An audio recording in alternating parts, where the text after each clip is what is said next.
som strašne rád, že sme sa tu dneska stretli v takom veľkom množstve. A rozmýšľal som nad tým, jak vlastne začať. A je to fakt úžasné, že sme v takomto množstve. A 24. krát, tentokrát. A 3-krát paralelne. Možno len taká rýchla otázka, či ma počujete a počúvate. Koľký z vás sú tu prvýkrát? Takže zhruba z môjho pohľadu ľavá strana. Ja som tu rozmýšľal nad tým, jak to vlastne celé začať. A začnem asi takou otázkou. Viete, ktorá práca je najlepšia?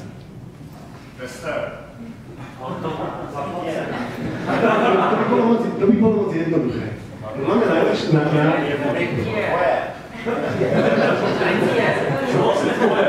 To je tiež dobré, sa naučiť. Keď to náhodou zopakujem, ešte niekedy tak to dám na budúce.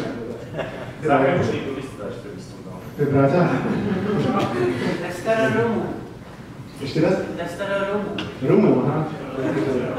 Ja si myslím, že najlepšia práca je taká, ktorá vás baví a z ktorej máte radosť.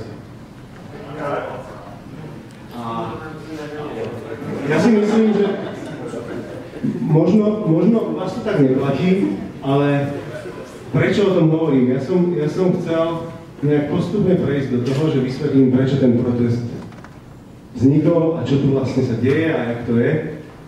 Tak my ten protest robíme preto, aby testing bola najlepšia práca. Aby to, čo robíme, sme robili preto,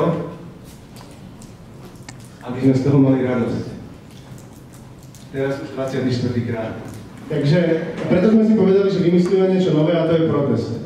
Protest je veľmi jednoduchá inovácia toho, čo robíme doteraz a snažíme sa ponúknuť možnosť zúčastniť sa protestu ľuďom, ktorí sa o tom dozvedeli niekde na sociálnych sieťach a nikto im to zatiaľ nedoporučil, nikto ich neoslovil, alebo nevošli, alebo ich tá téma nezaujala. Takže sme sa rozhodli rozbehnúť 3 paralelné treky a v každom treku riešiť trošku niečo iné, ale upozorujem tú, ktorá to bola strana, ľavú stranu, že toto není školenie, toto není konferencia, toto je diskusia, toto je stretnutie. Možno si na konci poviete, že najlepšia bola tá prestávka, pretože som stretol 3 zaujímavých nových ľudí a ďalších 2 kolegov, ktorých som 100 rokov nevidel. Takže toto je o tom stretnutí, testing je zámienka, ktorú tu diskutujeme, ktorú tu riešime, snažíme si do budúcna nejak poradiť, ale tu si neodnesete žiaden študijný materiál, tu si neodnesete žiadnu knižku, zoženete tu asi veľa zaujímavých nápadov, zaujímavých ľudí, kontakty a môžete sa možno posťažovať o svojich problémoch, ale to je protest. Takže možno na začiatok pre ľavú stranu publika, protest nie je školenie. Čo by som chcel ešte povedať, čo protest je to obrovská komunita, ktorá má obrovskú silu. To je obrovská ďalšia radosť moja, pretože asi 1/3 z vás, čo ste tu, sa podielate nejakým spôsobom na tom, aby sme sa dneska tu mohli stretnúť. Takže to nie je jeden človek, 2 ľudia, ukážem za chvíľku, a celý ten tím, asi 1/3 ľudí je tu pretože nám pomáha s organizáciou a tú radosť nezískavajú len tým, že prišli, aby prediskutovali nejaké veci, ale takisto, že môžu rozdávať svoju skúsenosť a pomáhajú s organizáciou. Ja som sa snažil vypočítať ešte jednu zaujímavú štatistiku, ktorá vás možno bude zaujímať. Pri tých 100 účastníkoch a rozdelení tých skúseností je to asi 450 rokov skúseností v testovaní, ktoré si dneska môžete odniesť, ak prehovoríte s každým a vypýtate si jednu dobrú radu. Takže zhruba 450 rokov skúseností je aktuálne v tejto miestnosti a berte to domov. Dobre, teraz nasleduje ďalšia časť, ktorú by som chcel s vami prejsť a to je predstavenie jednotlivých streamov. Začneme streamom, ktorý je zameraný na praktické testovanie a je to stream testry v akcii. K tomu nám povie niečo Viktor. Tak ahoj, moje jméno je Viktor Konečný, pro ty z vás, kterými jsem ještě neměl možnost se vidět. Já bych vám něco krátce řekl o streamu Testry v akci, možná jste slyšeli pod názvem Zdravé ryby testingu, kdo slyšel už někdy Zdravé ryby testingu. No, opravdu. Chcete jenom potěšit, že jo? Na poslední chvíli jsme se rozhodli, že ten název trošku změníme pro něco méně infantilního, že to bylo úplně to nejlepší, takže pro tu testři fakci. Kdo jsme? Není to úplně jednoduché na to odpovědět, ale řekněme, že jsme skupina nadšenců, lidí, kteří mají rádi testing je zajímá, chceme se v něm zlepšovat a máme rádi testing i mimo pracovní povinnosti. To znamená, ten projekt probíhá tak, že si vybereme jednu aplikaci, kterou testujeme. Aktuálně je to tedy aplikace Zakázky Plus. Nevím, jestli někdo slyšel Zakázky Plus, slyšeli jste? Je to, řekněme, nějaká nastavovaná webová aplikace nad věstníkem veřejných zakázek, kde ten klient si může vybrat tu veřejnou zakázku, zobrazující informace k ní, může rovnou podat pomocí formuláře nabídku a podobně. Cílem nebo hlavní tou přidanou hodnotou je to, že člověk se dostane k aktivitám, dostane se k rolím, ke kterým by se ještě v rámci svého pracovního života neměl možnost dostat, nebo naopak už je to dlouho, co ty aktivity vykonávám. Například, řekněme si, normálnější manažer má možnost zase dostat se k manuální exekuci, to znamená, že se z něj zase stát klikač. Naopak, naopak se taky klikač. To je v pohodě, ne? A pro méně zkušenějšího člověka, třeba jako jsem já, to má zase příležitost vyzkoušet si třeba roli test manažera. Všechno nezávazně, je to opravdu jeden druhého se snažíme podporovat, ten jeden druhému se smál, ale opravdu je to nezávazně, snažíme se jeden druhého podporovat. Víktor, a kdyby jsem se dneska prebehnúť odtiaľ tak vám, tak čo tam zažijem? Zažijem dobrodružství. To nie je pravda, to bude u nás. A ako nejak konkrétnejšie? Já jsem si všechno konkrétnější, se dovíte asi na místě. Rozdělíme se do 3 skupin, jedna se bude zabývat analýzou, druhá se bude zabývat test exekucí, jak manuální, tak i pomocí automatu, co si myslím, že je velmi zajímavý. Víc asi dozvíte na místě, jenom dodám ten projekt, který nebo testři fakci fungujeme cca půl roku. Jako všechno dobré, tak i ten nápad není to poprvé v hospodě. Postupně jsme si prošli nějakou definicí konceptu, definicí rolí, přiřazení rolí. Prošli jsme si samotnou test analýzou exekucí. Teďka jsme ve fázi vyhodnocení, to znamená na příští setkání jsme rádi vyhodnotili ten celkový jeden cyklus, který jsme si prošli a možná si zvolíme novou aplikaci, kterou budeme testovat, čili myslím si, že to je výborná příležitost pro vás. Vás to zaujalo, co jsem řekl, tak více informací na protestních stránkách, jsou tam veškeré kontakty. Dneska ale paralelně v rámci velkého protestu budeme v místnosti číslo 6, takže budeme rádi, pokud se tam zastavíte. Díky. Předám slovo dál.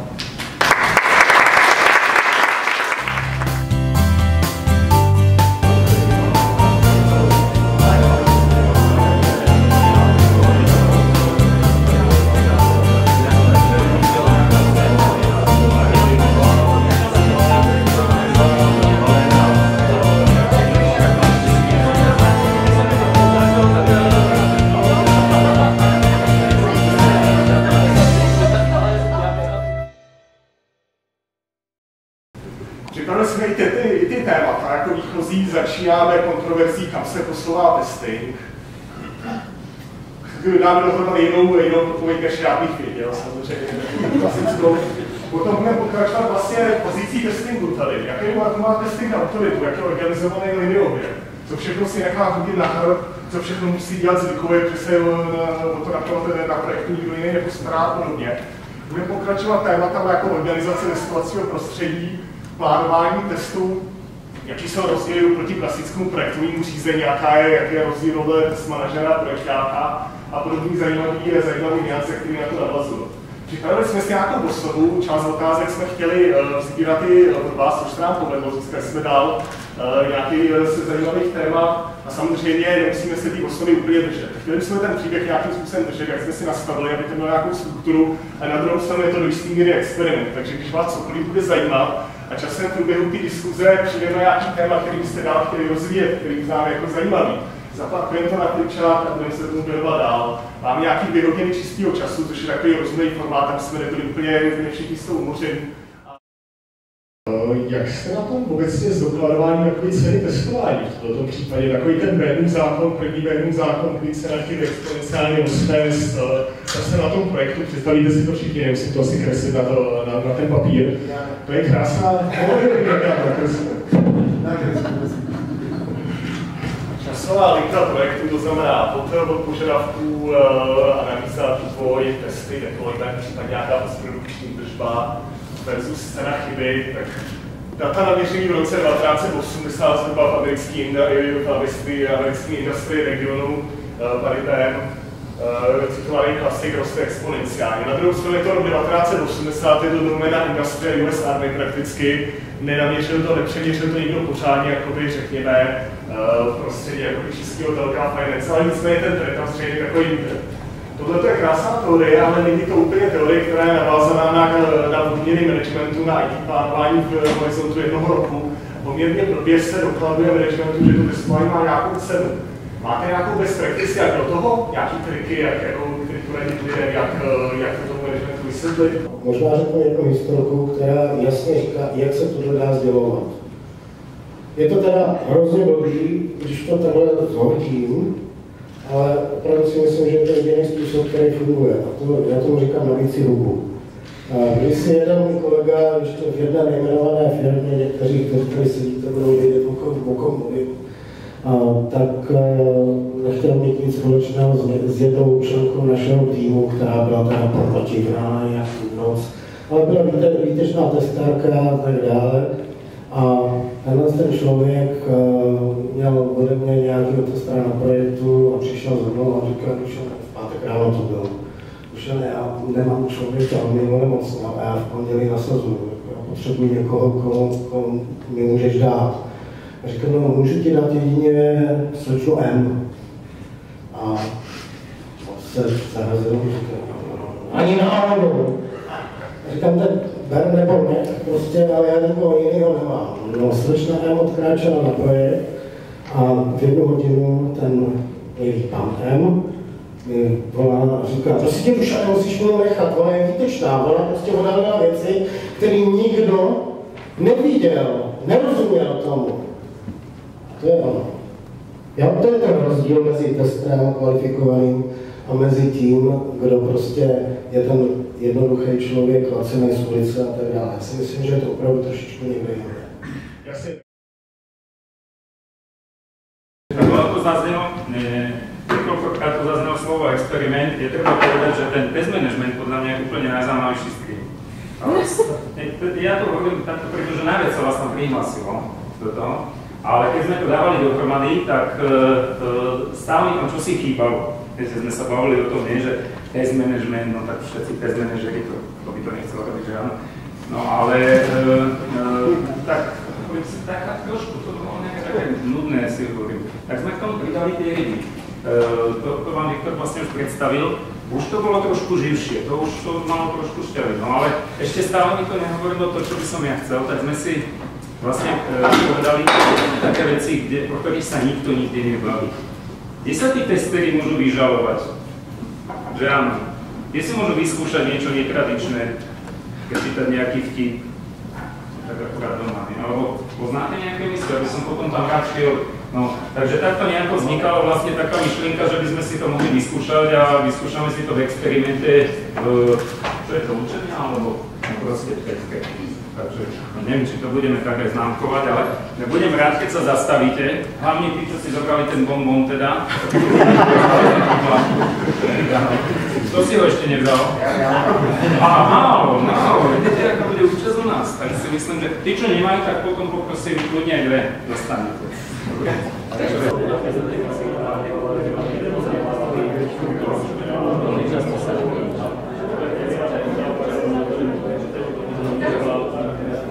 A nevíme zrovna co, tak děláme toto. Všetci jsou napětí. Děláme toto. Prostě si zahráváme. Super. Nahráváme. Pána všichni znají. Pokud někdo pána nezná, tak nech si laskavě potom zeptá ostatních. Zanávajte si. Napadlo, vtedy sme sa tu nabavili o tom, že čo nám chýba pri tomto, keď sme robili tie testovacie prípady. Zadání. Zadání? No. A neskúsime nejaké vytvoriť k tomu?